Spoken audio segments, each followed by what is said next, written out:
그동안 평안하셨죠? 네. 오늘은 이제 그 2장의 네 번째 교회죠. 네. 예, 두아드라 교회의 목적이 전한 음성인데, 이것은 이제 둘로 나누어서 증거할 것입니다. 두아드라 교회의 목자도 딴 교회 마찬가지로 잘한 일이 있고, 잘한 일에서 칭찬받기도 하고, 못한 일을 책망도 했죠. 네. 잘한 일은 뭐냐면, 그 선행이었습니다. 선행이 날이 갈수록 증가됐죠. 네. 그 선행의 진보를 가져왔죠. 이건 칭찬받고 칭찬받았다는 것은 인정받았다는 걸 말합니다. 네. 그러나 또 못한 것이 있죠. 결정적인 실수. 거짓 선지자가 주님 종들을 가르쳐서 미혹하고 우상과 음행을 한 것을 방치했어요. 이것이 결정적인 실수죠. 그래서 이제 두아드라 교회에게 전한 음성, 그 목자에게 전한 음성은 정확히 말하면 선행을 인정받았으나 거짓 선지자가 주님 종들을 미혹하여 우상과 음행에 누르게 취하도록 방치한 두아드라 교회 목자에게 전한 음성, 이것이 정확한 표현입니다. 네. 이것은 이제 둘로 나누어 증거될 건데, 오늘은 전반부 18절부터 23절까지 할 것입니다. 네. 같이 한번 읽어봅시다. 두아드라 교회 사장에게 편지하라. 그 눈이 불꽃 같고 그 발이 빛난 주석과 같은 하나님의 아들이 이르시되, 내가 내 사업과 사랑과 믿음과 섬김과 인내를 하노니 내가 생이가 처음 것보다 많도다. 그러나 내게 충만한 일이 있노라. 자칭 선지자라는 여자 이세벨을 내가 용납하니 그가 내 종들을 가르쳐 깨어 행동하게 하고 우상의 재물을 얻게 하는도다. 또 내가 그에게 회개할 기회를 주었으되 자기의 은행을 회개하고자 하지 아니하노라. 볼지어다 내가 그를 침상에 던질 터이요 또 그와 더불어 가늠하는 자들도 만일 그의 회개를 회개하지 아니하면 큰 환난 가운데 던지고, 또 내가 사상으로 그의 자녀를 죽이니 모든 교회가 나는 사람의 뜻과 마음을 살피는 자인 줄 알지라. 내가 너희 각 사람의 행위로 갚아주리라. 아멘.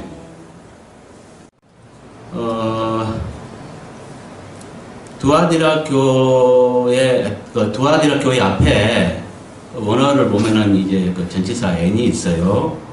그 n은 이제 뭐뭐 안에 뭐뭐에로 이렇게 그런 뜻을 가지고 있다고 했죠.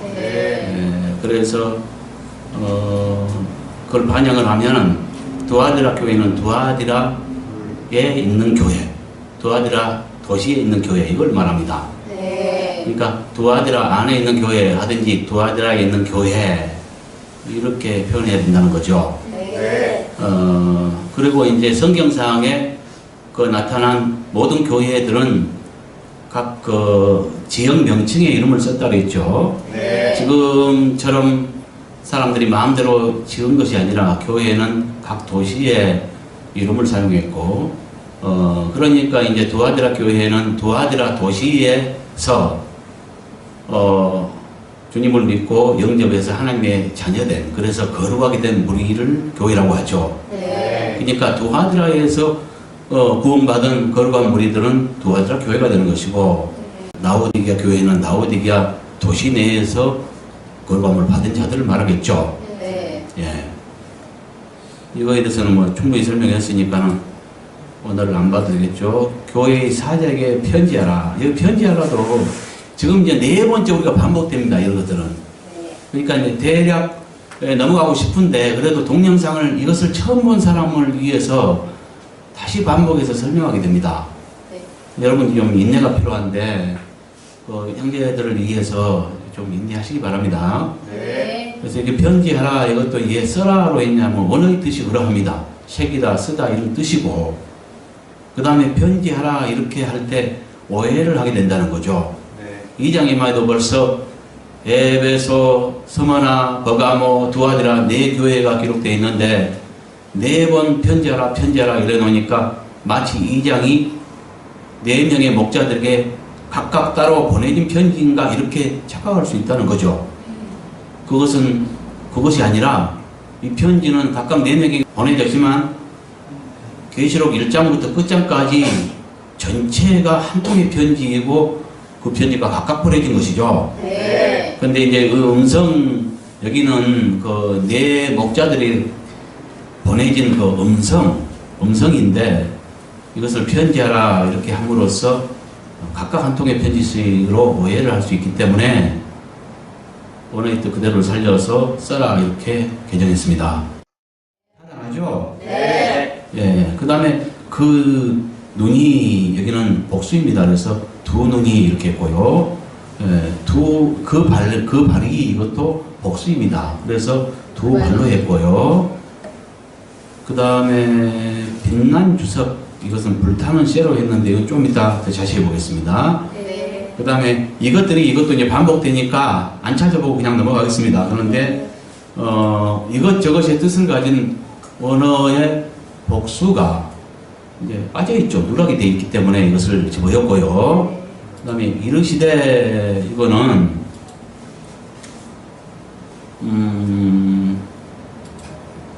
예수님께서 친히 자신을 표현한 것입니다. 네. 자신을 소개한 것입니다. 네. 그러니까 자신을 표현할 때 존칭을 쓴다는 건 좀 그렇죠. 네. 예, 그러니까 존칭 안 하는 게 여기는 옳다는 거죠. 네. 예, 그래서 이르되 이렇게 표현했습니다. 이 불타는 여기를 한번 찾아볼까요? 오늘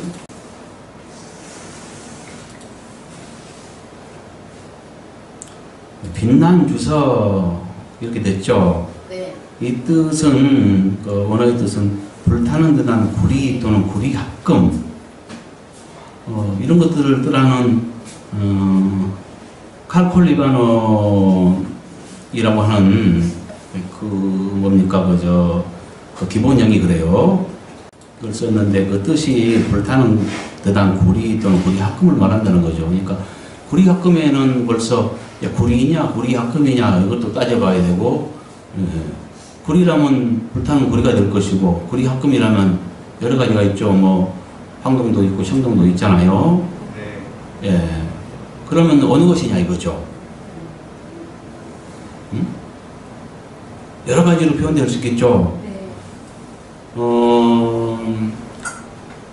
그러니까 이제 왜 이것을 갖다가 내 고민했냐 하면은 고민 안 할 수 없는 것이 나는 이제 어떤 주석도 보지 않고 성경만 가지고 모든 것을 연구합니다. 네. 주님이 그렇게 명하셨고요. 다 버리라고 하셨고요. 네. 주석들까지 다 버리라고 해서 버린 거 아닙니까? 네. 지극히 세상적이랍니다. 그리고 많은 주석들이 있지만은 전부터 다 연결된 것이랍니다. 그러니까 참고해서 2000년이 흘러온 거예요. 주님은 다 하나로 봐버립니다. 그걸 그냥. 세상적이고 누룩이 많이 가득하다고 말하고 있어요. 네. 그래서 버린 것이고요. 아니죠. 이거를 보면은 보세요. 전에 개정 성경은 빛난 주석 그랬고요. 개역 개정 이것도 빛난 주석 똑같습니다. 새표준 번역은 보면은 그 발이 노시와 같으신 분 이렇게 했죠. 네. 그 다음에 킹제임스 흠정역은 정제된 lut. 예? 정제된 놋 이렇게 했죠. 네. 현대인의 성경은 빛나는 주석 이렇게 했고요. 우리말 성경은 청동. 불꽃 발이 청동처럼 빛나는 이렇게 했네요. 네. 그 다음에 다른 성경은 주석 같은 그냥 이렇게 불꽃 발이 주석 같은 이렇게 했네요. 네. 이렇게 각각 다르다는 이야기죠. 청동이라 했다가 노시라 했다가 주석이라 했다가 그렇죠? 네. 예. 그러면 뭐냐 이거요. 왜 이렇게 각각 다를까요? 다들 날고기는 워낙 박사들이 한 건데. 그러니까 아까 내가 말한 그대로 원어의 뜻은 불타는 듯한 구리나 구리 합금을 말해요. 네. 근데 그 구리 이 합금에는 또 여러 종류가 있어요. 그러니까 그 중에 골라내봤겠죠. 네. 근데 이제 이런 식이 돼서는 안 된다는 거죠. 내 입맛에 맞게 골라 잡으면 뭐야? 뭘 골라 잡아야 돼? 무슨 시험 보다가 그 번호 모르면 사지선자에게 번호 모르면 여러분 이거 해봤어요?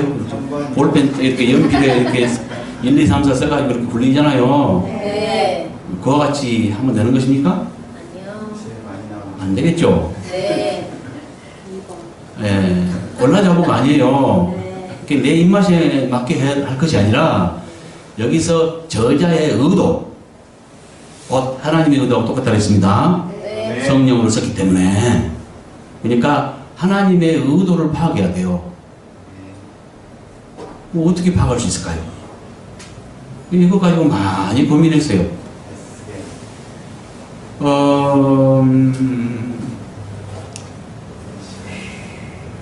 에스겔서 1장 27절 한번 볼까요?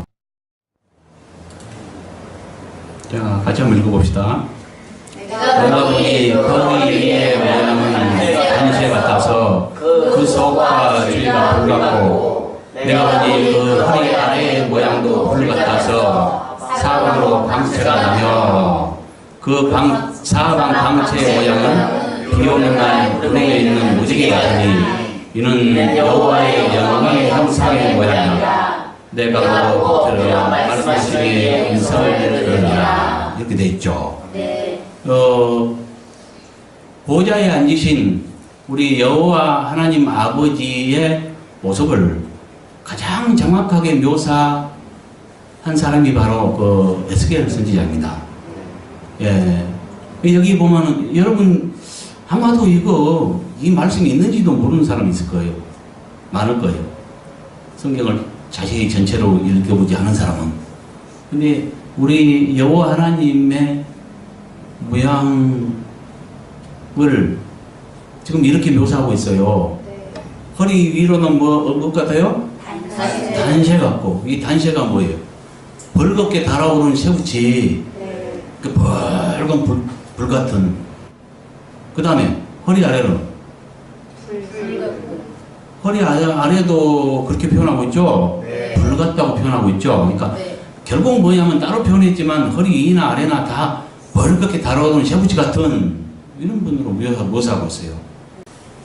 뭘 말해요? 벌겋게 달아오른 새 같은 모습을 말한다는 거죠. 네. 이것은 아버지 하나님의, 여호와 하나님의 모습입니다. 네. 그 다음에 또 하나 찾아보자고요. 야, 저자가 뭘 말하는지 우리가 의도를 깨닫기 위해서 이렇게 노력하고 있는 거죠. 네. 10장, 계시록 10장 1절을 보면, 내가 또 보니 힘센 다른 천사가 구름을 입고 하늘에서 내려오는데, 그 머리 위에 무지개가 있고 그 얼굴은 해 같고 그 발은 불기둥 같으며, 그 손에는 펴놓인 작은 두루마리를 들고, 그 오른발은 바다를 밟고 왼발은 땅을 밟고, 사자가 부르짖는 것 같이 큰 소리로 외치니 그가 외칠 때 일곱 우레가 그 소리를 내어 말하더라. 그 다음에 그러니까 뭐냐면 힘센 천사가 손에 펴놓인 작은 책을 가지고 있죠. 네. 지금 여기서 알고 싶은 것은 뭐냐면은 힘센 천사가 누구냐 이거예요. 힘센 천사. 이 힘센 다른 천사. 예수님. 누구냐 하면, 자, 이분이 예수님이라는 것이 결정적으로 그 증거가 되는 것이 뭐냐면, 그 손에, 힘센 천사의 손에 펴놓인 작은 두루마리가 있습니다.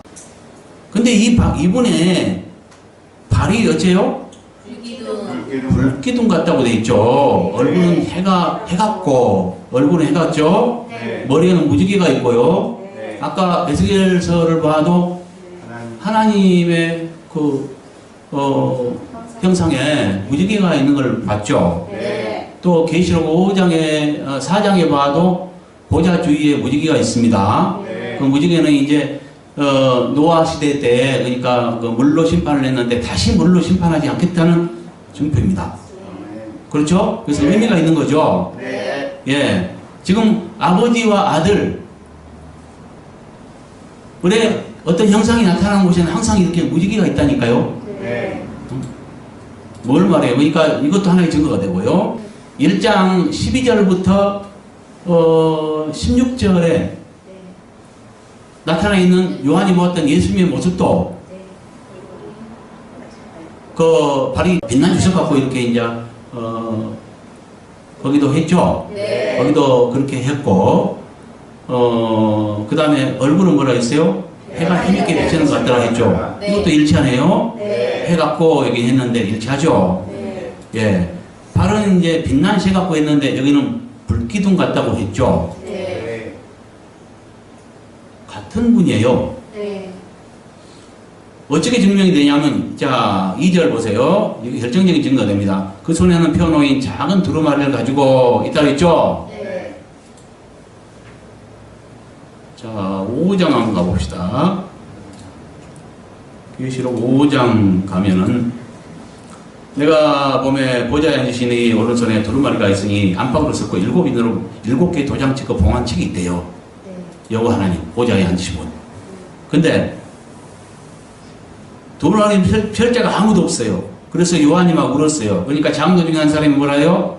울지 마라. 유다 지파의 사자 다윗의 뿌리가 이겼다. 그러면서 뭐라 해요? 그 두루마리가 7인을 떼시리라. 네. 7인한 7 도장 찍고 이렇게 봉해진, 아무로 볼 수 없던 봉해진 책을 말해요. 비밀의 책. 네. 유다의 지파의 사자 다윗의 뿌리. 이건 그리스도를 말하죠. 네. 예, 그렇죠. 네. 그래서 여기서 다윗의 뿌리는 그리스도를 말한다는 거죠. 네. 다윗의 뿌리, 유다 지파의 사자 다윗의 뿌리가 이겼으니 그분이 인을 띈대요. 공개한대요. 네. 그 다음에 7절 보니까요. 그 어린 양이 나와서 보좌에 앉으신 이의 오른손에서 두루마리를 취하죠. 이게. 네. 예. 어린 양이 누구예요? 예수 그리스도 마찬가지로. 자, 책을 가져갔죠. 네. 그 다음에 이제 6장 1절부터 보면은, 자, 어린 양이 7분 중에 하나를 뗐죠. 네. 예.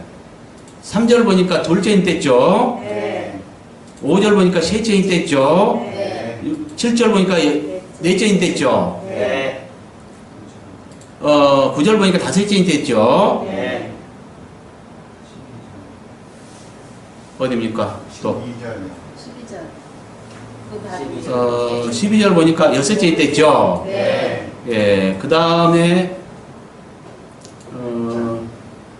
계시록 8장으로 건너뜁니다. 8장에 가면 7개인 뗐죠, 이제. 네. 그러면 7인으로 봉한 책이었는데 다 뗐네요? 그러면 이제 뭐예요? 더 이상 비밀의 책이 아니고 열린 책이 되겠죠. 네. 그래서 손에 펴놓인 작은 책을 10장에서 가지고 있습니다. 아, 네. 그 책을 가진 자가 누구냐? 어린 양이라는 거죠, 여기서. 네. 다윗의 뿌리이기도 하고. 네. 그분이 누구냐? 예수 그리스도죠. 네. 근데 아까 여기서는 지금 어린 양이 그 책을 취했는데 10장에서는 상징으로 딱 감춰놨어요. 네. 힘센 천사라고. 네. 근데 그분의 뭐요? 무지개가 있고 해가 힘있게 비치는 것 같고 이런 것도 예수님의 얼굴과 비슷하죠? 똑같죠? 네. 동일하잖아요. 네. 1장 12절로부터 16절까지 요한이 묘사한 그 모습과 똑같다는 거죠. 네. 그러니까 예수님 맞죠? 네. 예수님 모습이 그러니까 그 10장에서 묘사하고 있는 예수님의 발의 모양이었대요. 불기둥 같다 그랬잖아요. 그럼 아까 에스겔이 표현한 아버지 하나님의 모습이 어때요? 여호와 하나님의 모습이 벌 같고 단새 같다 그랬어요. 네. 그렇죠? 네. 단새 같고 벌 같다 그랬죠? 예. 그 다음에 힘센 천사로 상징된 그 아들의 모습도 불기둥 같다는 거예요. 뭘 말합니까? 주석이냐, 청동이냐, 뭐 구리 합금이냐, 황동이냐 이런 걸 말하려고 하는 게 아니에요. 네. 이 저자, 곧 하나님께서 그 저자를 통해서 말하고자 하는 그 의도는 뭐냐? 뭐 무슨 합금이냐, 무슨 종류냐 이걸 말하려고 하는 게 아니고 벌겋게 달아오른 불기둥 같은 벌겋게 용광로 불에 벌겋게 달궈진 쇠 같은 이런 것을 말한다는 거죠. 네. 이해갑니까? 네. 그래서 빛난 주석은 불타는 쇠 같은 이렇게 했습니다. 이걸 분석해 보면 드와드라 있는 교회의 사자에게 써라. 이것은 어디 있는 누구에게 쓰라고 명하시는가에 대한 설명. 정답은 드와드라 있는 교회의 사자. 여기는 목자로 이해하십시오. 네. 그 다음에 그 두 눈이 불꽃 같고 그 두 발이 불타는 쇠 같은 하나님의 아들이 이것들을 이루되. 이것은 쓰라고 명하신 예수님이 자신을 어떤 모습으로 소개하셨는가에 대한 설명이죠. 네. 어떤 모습으로? 두 눈이 불꽃 같고 그 두 발이 불타는 쇠 같은 하나님의 아들이 이것들을 이렇게 말씀하신 분으로 이렇게 소개했다는 거죠. 네. 불꽃 같은 눈은 뭐예요? 촉촉한 예리한 이런 걸 말해요. 불꽃 한번 구경해 보세요. 굉장히 예리해요. 예. 그 두 발이 불타는 쇠 같은 이것들이 뭘 말할까요? 이것은 그러니까 두 눈이 불꽃 같은 눈이라고 하는 것은 예리한 통찰력, 하나도 놓치지 않고 의인과 악인을 꿰뚫어 보시고 달아보시는 눈, 통찰력 이것들을 말하고 두 발이 불타는 쇠 같은 분이라는 것은 예의 이런 모습으로 나타났을까요? 발이라고 하는 것은 우리가 히브리서 12장 12절부터 23절을 보면 피곤한 손과 연약한 무릎을 이렇게 세우고 너희 발을 위하여 곧은 길을 만들어 저는 다리로 어그러지지 않게 하여 고침을 받게 하라. 뭐예요? 그러니까 절름발이 신앙이 있어요. 그래서 절름발이 신앙이라면 뭐예요? 자꾸 어떤 죄를 반복하고 일어서지 못하고 곧게 서지 못하고 신앙이에 진리에 서지 못하고 자꾸 넘어지고 그 온전치 못한 신앙을 말하지 않겠어요? 네. 그러니까 뭐예요? 이게 이제 물론 비유지만 다리의 역할은 뭐예요?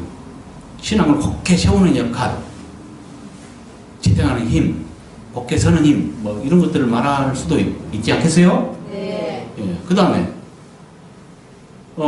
이 두아드라 교회의 사자와 연관시켜 볼 때 항상 나타난 모습은 소개된 예수님의 모습은 그 교회의 목자의 그 교회나 목자의 사정과 관계 있다 했죠. 형편과. 네. 이 두아드라 교회는 어떤 교회냐면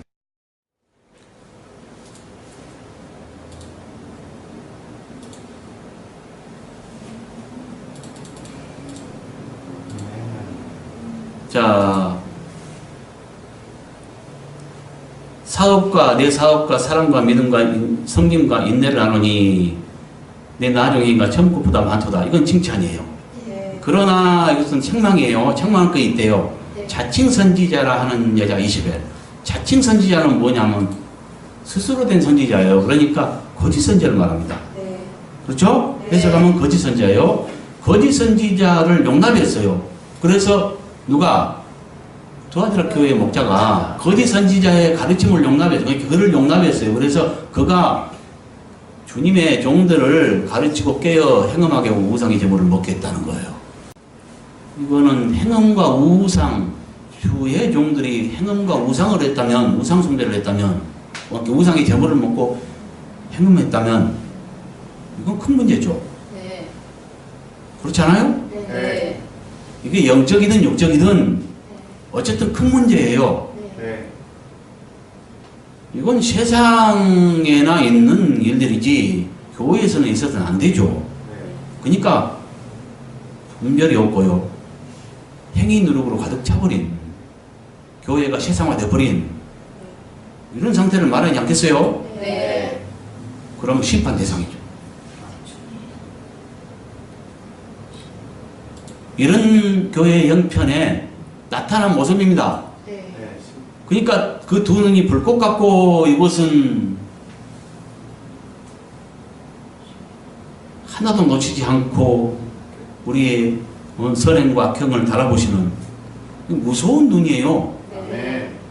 그렇죠? 네. 예, 물론 의인들은 또 그 눈으로 살펴보시고 건지시기도 하고요. 그렇지만 예, 그래서 이 말은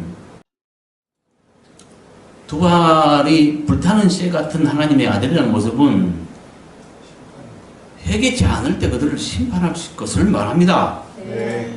지금 보면은 이따가 또 자세히 보겠지만 회개할 기회를 주었으되 안 했대요. 그래서 자기 음행을 해오지 아니한도다. 그러면서 이제 심판을 경고하죠. 볼지어다 내가 그를 침상에 던질 것이요 또 그와 더불어 가늠한 자들도 만일 그의 행위를 회개하지 않으면 큰 환란에 던지고 사망으로 그 자녀를 죽인대요.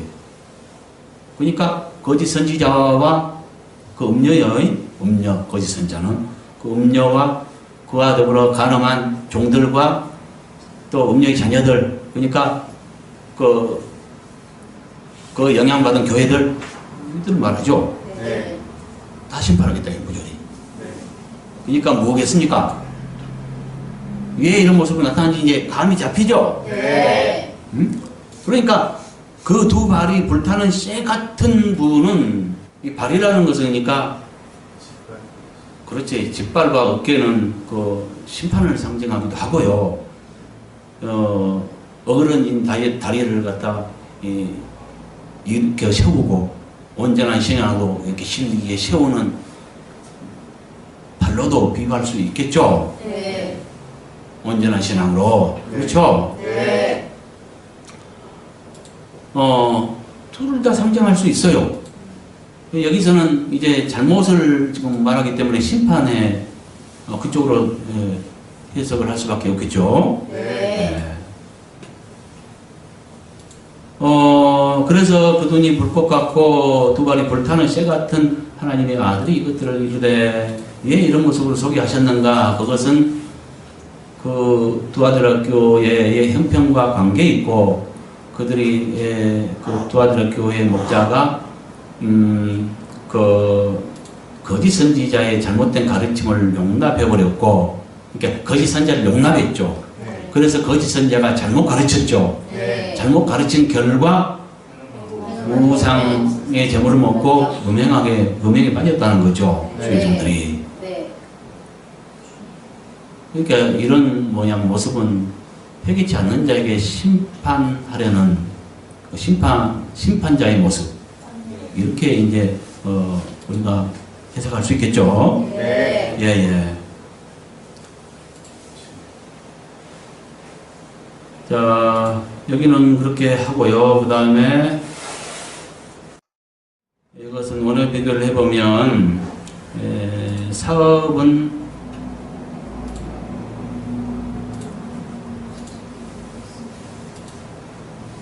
노역 이런 뜻입니다. 노역. 그러니까 노역, 뭐 행위 수고, 뭐 일, 뭐 여러 가지로 표현할 수 있지만 그건 뜻은 이제 노동일 네. 이런 뜻이라는 이야기죠. 네. 이것이 복수예요. 네. 그럼 뭐예요? 네. 뭐 사업을 한다면 뭐 사업들 이렇게 해야 될 것이고, 근데 이제 뭐 순수하게 표현하면 그냥 내가 한 일들과 이것들을 말한다고 봅니다. 네. 그렇죠? 네.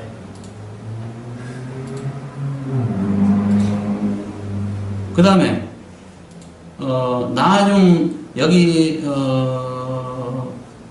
사업이나 나중 행위가 여기도 똑같은 언어입니다. 그러니까 여기 이제 사업은 여기도 일들과 했고 행위 이것도 그냥 일들이 이렇게 했던 거죠. 네. 것은 이제 복수이기 때문에 것들로 했고요. 그 다음에 19절 전반부에 이거 분석 한번 해보겠습니다. 내가 내 일들과 사랑과 믿음과 섬김과 인내를 아노니 이것은 두아디라 교회의 목자가 예수님께 아심받은 것들이 무엇인가에 대한 설명.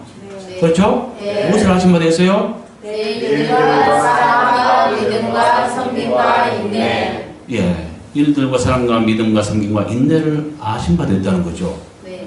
그러니까 여기도 안다 이라고 딱 끊어버리면 좋아요. 네. 예. 이것들을 아심받았어요. 그 다음에 밑에는 내 나중 일들이 전 것들보다 많도다 이거든요. 두아드락교회 목자가 잘하여 인정받고 칭찬받은 일들에 대한 설명 이렇게 정의했습니다. 칭찬받았다는 것은 잘한 걸 말하죠. 네.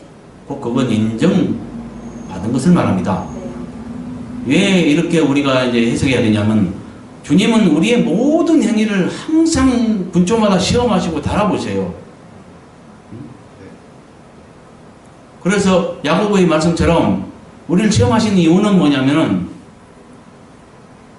옳다 인정함을 받은 자에게 상 주려고 생명의 멸관을 주려고 이렇게 말하고 있죠. 네. 그러니까 시험의 목적은 뭐예요? 옳다 인정함을 받은 자들에게 상 주려고 네. 보상해 주려고 네. 시험하신다는 거죠. 네.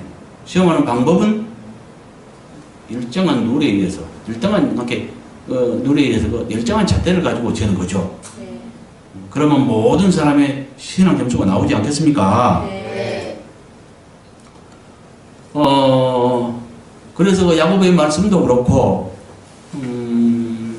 전에도 봤죠. 로마서의 1장입니까? 거기 보면은 타락한 이유가 상실한 마음대로 내버려 두사 거짓 것을 믿게 했다. 제가 하나님 두기를 마음에 하나님 두기를 싫어하네. 상실한 마음대로 내버려 두사 거짓 것을 믿게 했다 했는데 그 상실한 마음대로 그 상실한이 공인되지 못한 인정받지 못한 마음대로 내버려 뒀기 때문에 타락이 왔다는 것을 말하거든요. 그러니까 주님이 원하는 건 뭐예요? 공인된 삶, 인정받은 삶 이런 것들을 말하죠. 이런 것들을 원하죠. 네. 그러니까 우리도 마찬가지로 모든 행위들이 주님의 말씀을 뜻을 따라서 삶으로써 인정받아야 돼요. 하나님께. 인정받지 못할 때는 나중에 주님 앞에 설 때도요. 서지 못하고 나는 너를 모른다 하리라. 부인을 버린다 했습니다. 네. 그럼 어떤 자만 아심받으냐? 그러니까 아심받고 인정받냐? 물론 나쁜 행위도 인정받고 아심받아요. 그러니까 어떤 자가 인정되냐? 시험에 옳다 인정을 받은 자. 그러니까 옳은 행실을 통해서 주님이 모든 우리의 삶 속에서 달아보시고 옳다 인정된 자 이런 자에게 생명의 멸망을 준다니까요. 네. 이런 시각으로 우리가 볼 줄 알아야 돼요. 단순히 칭찬 받았으니까 해 웃고 금방 또 책망했다가 금방 칭찬받았다가 해가 떴자 졌다가 밤이 왔다 낮이 왔다 하듯이 울고 있고 이럴 것이 아니에요. 네. 우리가 하나님 뜻을 안다면 그런 것이 요동하지 않아요. 네. 그래야 되지 않겠어요? 네. 그러니까 하나님 뜻을 알면은 어찌하든지 우리 모든 행실을 하나님의 뜻에 뜻을 따라 살고 어려워도 참고 힘들어도 참고 견디면서 그 뜻에 맞춰 살려고 노력하는 거고 그렇게 살아갈 때 주님이 이끌어 주시고 마침내 인정을 받은 자로서 생명의 멸류관을 얻게 되지 않겠어요? 네. 이런 시각으로 봐야 한다는 거죠. 그러니까 단순히 칭찬이 아니라 이거는 아심받았는데 나쁜 쪽이 아니라 좋은 쪽으로 인정받고 칭찬받은 걸 말합니다. 네. 내용을 보면 알잖아요. 네. 내용 보면 나중 일들이 처음 것보다 많대요. 이걸 인정받은 거예요. 네. 이건 뭐예요? 선행 내 일들과 사랑과 섬김과 믿음과 섬김과 인내를 하노니 그러니까 뭐요? 차타 그러니까 타인을 위해서도 관리했고 나를 위해서도 했고요. 사랑도 베풀었고 믿음도 가졌고요. 하나님을 향해서 그 다음에 인내도 했고요. 또 형제를 섬기기도 했고요.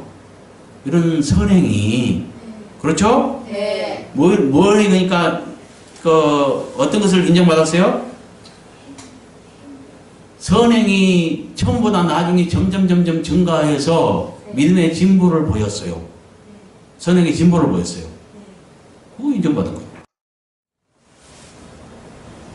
거예요. 원어 비교를 해보면요. 여기서 여기는 안 찾아도 여러분이 이제 많이 찾아봤으니까 믿어야 합니다. 네. 여기는 이거 한번 찾아 볼까요? 방금 몇 절 있죠? 20절.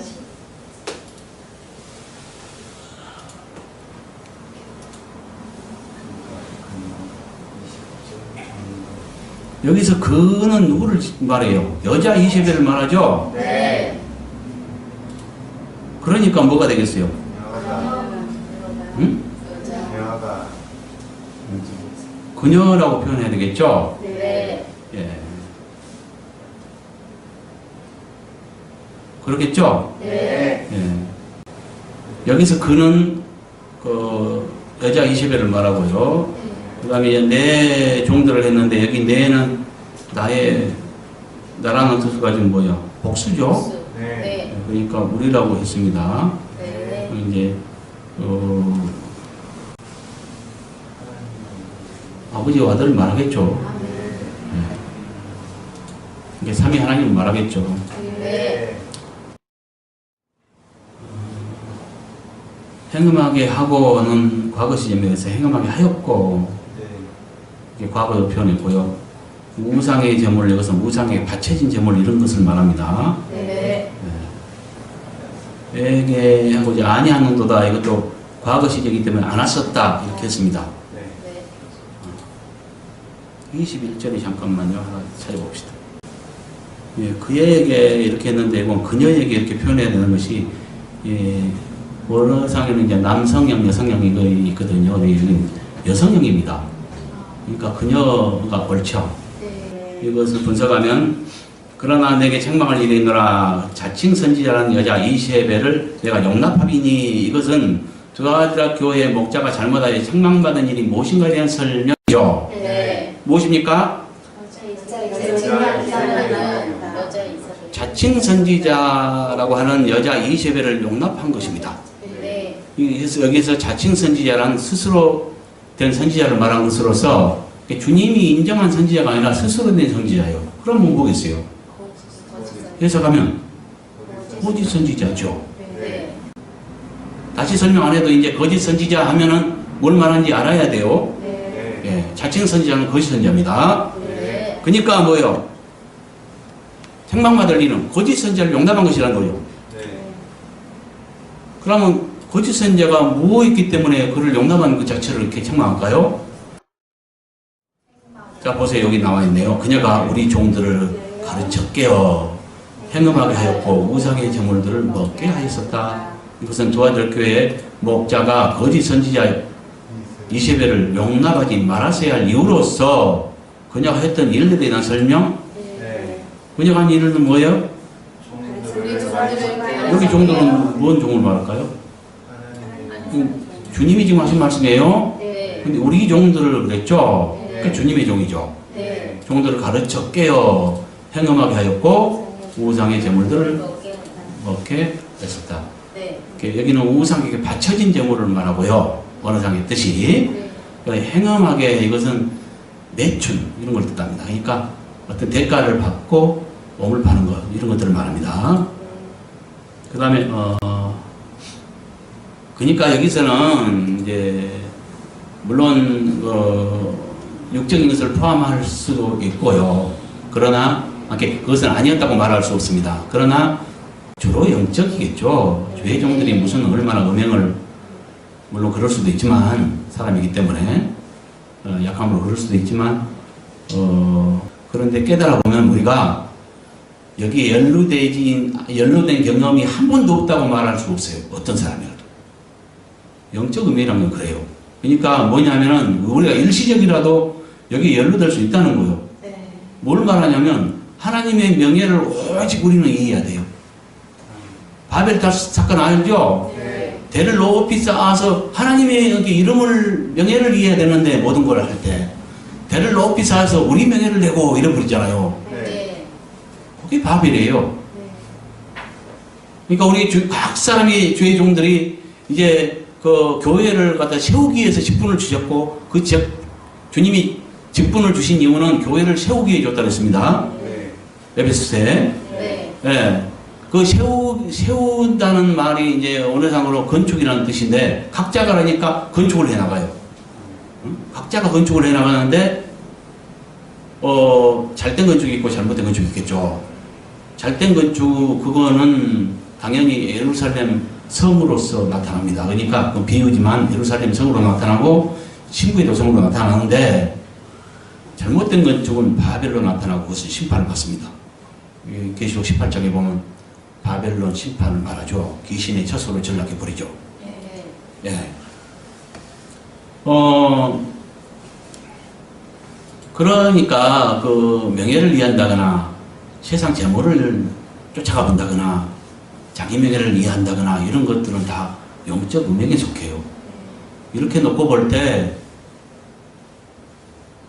그 모든 걸 뿌리치고 그 많은 유혹들이 있는데 그걸 다 뿌리치고 순수하게 한 번도 연루 안 됐다 이렇게 말할 수는 쉽지 않죠. 네. 뭔 말인지 알겠어요? 네. 아까 내가 지금 그 말을 이렇게 이 설명이 아니면 또 오해해요. 거의 대부분 연루되지 않는 사람이 없을 거라고 말하니까. 근데 우리가 따져보면 그렇다는 거예요. 순수하게 복음을 이해할 수 있어야 됩니다. 아멘. 교회들이 자기 교회를 갖다가 확장시키기 위해서 오늘날 뭐예요? 전도지를 막 뿌리고 하는데 정말로 순수하게 영혼 구원을 위해서 하느냐? 그렇지 않습니다. 자기 교회에 채우기용이 많다는 거죠. 네. 이런 것도 욕심 부리는 거예요. 이건 버가모 교회에 해당됩니다. 그러니까 자기 유익을 위해서 잘못 가르친 거 이런 걸 용납하면 거기에 해당되죠.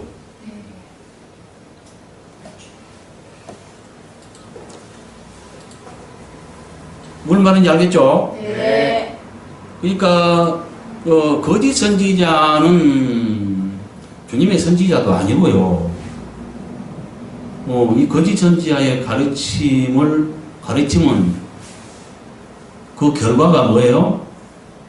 행음과 우상의 제물을 먹는 거였죠. 네. 이것은 행위의 누룩입니다. 그러니까 교회가 거짓 선지자를 용납함으로 그의 잘못된 가르침으로 인해서 그 여자를 음녀라고 하죠, 성경에. 네. 예. 그 음녀가 잘못 가르친 걸로 인해서 잘못 가르침을 받은 주의 종들이 게임에 빠져서 행음하게 하고 우상의 제물을 먹었다는 거죠. 네. 그러니까 행위 누룩으로 가득 차고 행위의 누룩에 취해서 있는 교회 형태. 이런 모습으로 이렇게 빠졌다는 거죠. 네.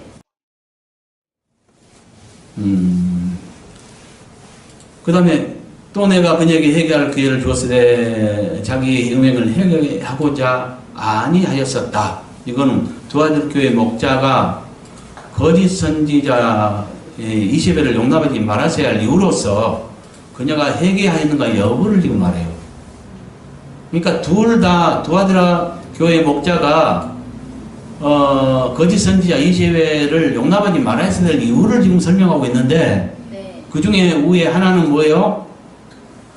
그녀가 했던 일을 먼저 말했고 나중에는 회개하였는가 여부를 지금 설명하고 있다는 거죠. 네. 오늘 비교를 해보면 여기서 그는 그녀를 이렇게 해야 되고요. 여성형이기 때문에 그렇습니다. 그 다음에 그와는 여기 그녀와 이렇게 해야 되고요. 여기도 그이도 그녀로 해야 되고요. 행위는 복수이기 때문에 행위들로 했습니다. 그리고 지금 23절을 보니까요. 내가 사망으로 그의 자녀를 죽이리니 여기에서 그는 여성형이니까요. 그녀로 해야 되고요. 자녀는 복수니까 자녀들로 해야 되고요. 그 다음에 좀 다르죠. 이거는. 네. 여기서 이제 지금 보세요. 이것이 말이 좀 매끄럽지 않죠. 내가 사망으로 그의 자녀를 죽이리니. 이 사망은 뭘 말합니까? 죽음을 말하죠. 네. 그러니까 내가 죽음으로 그의 자녀를 죽이리니. 이 말이 좀 멋있지 않습니까? 네. 죽음은 그 죽음 자체를 말하는데 죽음이 무슨 죽이는 도구처럼 쓰였다는 거죠. 네. 그렇지 않아요? 맞아요. 예. 그러니까 이거는 오늘 한번 살펴볼게요.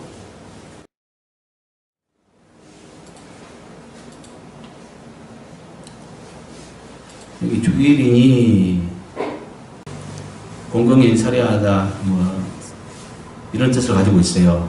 네. 이것이 미래형입니다. 여기도 그 옆에 이제 사망이라는 말, 이건 육체의 죽음, 영과 이거 분리, 뭐 이런 뜻이에요. 근데 이 사망이 본래적 의미로는 지금 영어 명사인데 본래적 의미로는 명사로 사용된 부사라고 해요. 그러니까 이제 부사는 뭘 말합니까? 다른 말 앞에 이렇게 놓여서 그 뜻을 이렇게 분명하게 해주는 그 역할을 하잖아요. 네.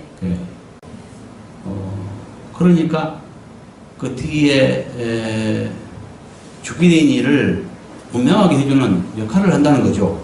네. 그러니까 뭐겠어요? 반드시. 반드시 죽이니 이런 뜻이 아니겠어요? 네. 이렇게 해석할 수 있다는 거죠. 네. 그러면 좀 매끄럽게 되지 않아요? 네. 예. 그래서 내가 사망으로 그 자녀를 죽이리니는 또 내가 그녀의 자녀들을 반드시 죽이리니 이런 뜻이 된다는 거죠. 네. 이해갔습니까? 네. 교회는 복수이기 때문에 교회에 들러하였고요. 사람의 뜻과는 복수이기 때문에 사람의 뜻들과 이렇게 했습니다. 마음도 복수이기 때문에 마음들로 했고요. 행위로 복수이기 때문에 행위들로 했습니다. 분석하면 볼지어다 내가 그녀를 침상에 던질 터이요. 이것은 예수님께서 회개하지 않는 거짓 선자에게 내릴 화가 무엇인 것에 대한 설명이죠. 네. 그 해답은 뭡니까? 침상에 그녀를 침상에 던질 터이요. 침상에 던지면 뭐라는 이야기인가요? 여기는 이제 뭐 병상, 침상 뭐 이렇게 해석할 수 있는데 이제 어떤 또 성경은 병상이라고 또 해석하기도 하는데 여기는 내가 손대지 않았습니다. 그대로 했고요. 뭘 말할까요? 침상에 던진다. 침상이라고 하는 것은 잠자는 도구죠. 네.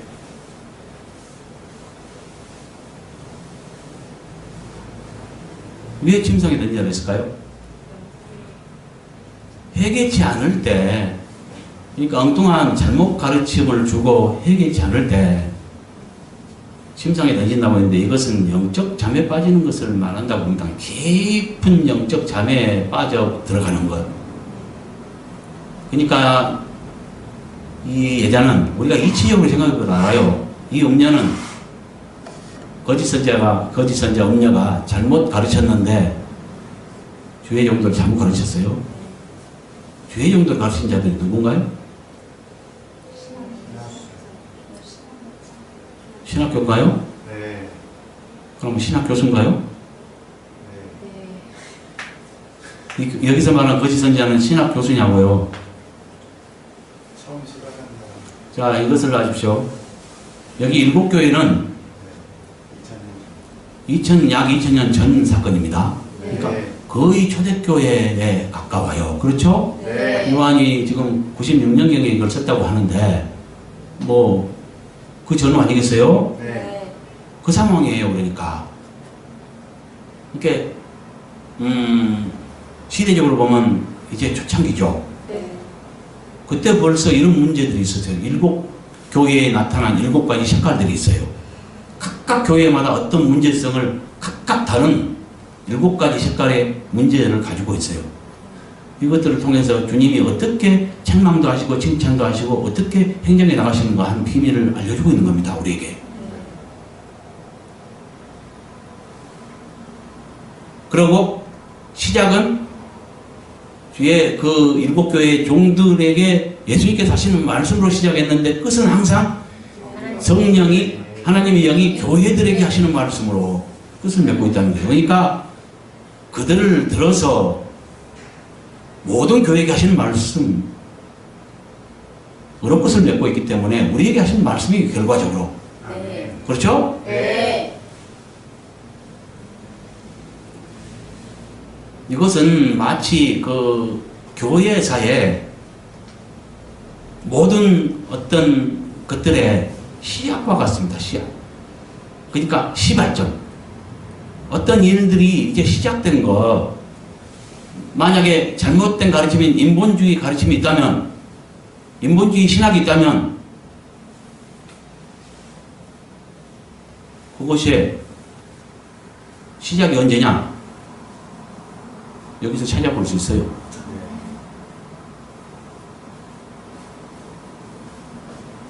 뭘 말인지 알겠어요? 네. 그러니까 주님은 일곱 교회를 통해서 교회 행정 비밀을 드러내시는데, 일곱은 완전수라겠죠? 네. 일곱 가지 각각 색깔이 다른 교회를 들어서 그 목자들에게 전하면서 우리에게 알려줄 비밀을 다 알려준 것입니다. 아멘.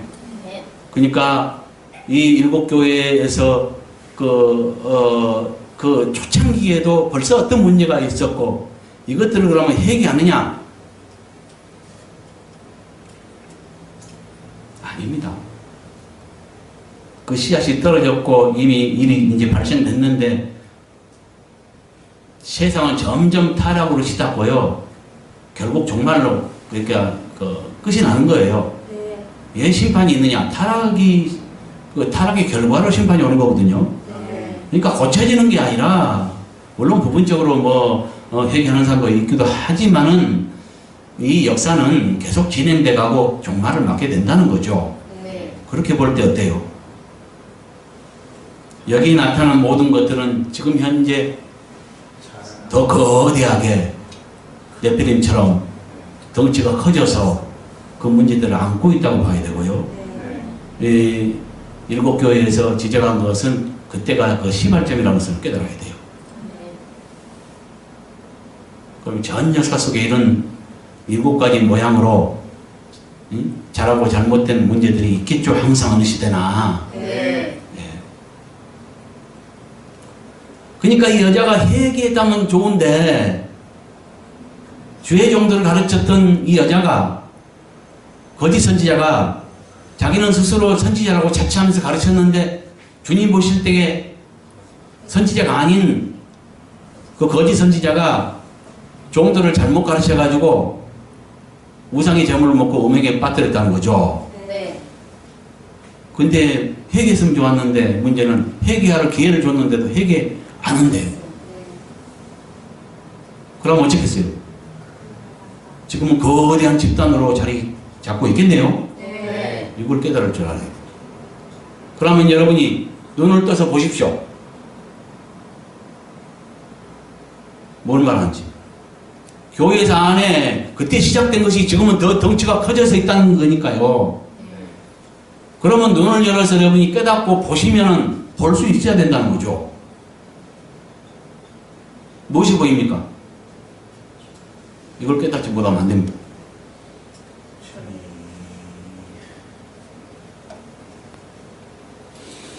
이거는 회개치 않을 때 깊은 영적 잠에 빠뜨리는 것을 말한다고 봅니다. 이 여자는 깨어나기 불가능, 힘든다고 봐요. 그래서 2000년이 흐른 지금은 더 거대한 집단으로 존재하고 있고, 결국 종말 때 심판을 받게 될 것입니다. 좀 이따 결론을 내리겠지만, 2장에서는 단계적 타락을 말합니다. 근데 이 단계적 타락은 가톨릭 교회의 역사와 일치합니다. 그래서 그 음녀와 더불어 간음한 자들, 그들은 누구예요? 그에게 하신 말은 주의 종들을 말하죠. 네. 그 종들을 회개치 않을 때는 어떻게 해요? 큰 환난 가운데 던져본대요. 여기서 말하는 환난은 직접적으로는 대환란을 말하는 건 아니죠. 응? 각 시대에 따라서 그 사람들이 있고, 해당되는 사람들이 있고, 환난을 당할 거 아니겠어요? 어떤 환난을. 네. 그러나 종말일 때는 어떻게 됐어요? 그 대환란으로 연결되겠죠. 네. 그렇게 끝나지 않겠어요? 그렇죠? 네. 예. 그것도 노상 하나의 연결고리 같습니다. 네. 그 다음에 또 내가 그의 자녀들을 반드시 죽이니, 이거는 거짓 선지자의 영적 자녀들인 교회에게 내릴 화가 무엇인가에 대한 설명이죠. 네. 그 자녀들, 그러니까 그 교회죠. 네. 음녀의 영향을 받은 교회. 네. 예. 교회들을 어떻게 해요? 반드시 죽이니. 이것은 이제 영적 반드시 죽인다 그랬으니까, 대화를 나눌 때는 육적인 것도 해당되겠지만, 영적으로 죽인 것을 말한다고 봅니다. 네. 그렇지 않겠어요? 그렇죠? 네. 반드시 죽인다는 거죠. 예. 근데 여기까지가 뭘 말하냐면, 해결치 않을 경우 거짓 선지자와 그녀와 간음하는 주님의 종들과 그 자녀, 그녀의 자녀들인 교회가 당할 화에 대한 설명이죠. 네. 그러면 절이 또 잘못 나눠졌네요. 그렇잖아요? 네. 이 3절,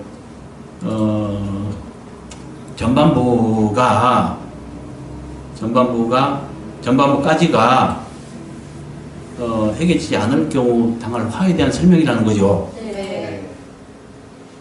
그 다음에 이제 그 후반부, 23절 후반부, 모든 교회들이 나는 사람의 뜻들과 마음들을 살피는 자인 줄 알지라. 이것은 거짓 선지자와 그녀에게 미혹받은 주님 종들과 그녀의 영적 자녀들인 교회가 화를 당할 때 모든 교회들이 알게 될 일이 무엇인가? 그 비밀이 무엇인가? 이걸 설명하죠. 네. 뭘 알아요? 주님께서 사람의 뜻들과 마음들을 살피는 주님께서 모든 사람들이 뜻들과 마음들을 살피는 자인 줄 알게 된다는 거죠. 왜냐하면 네.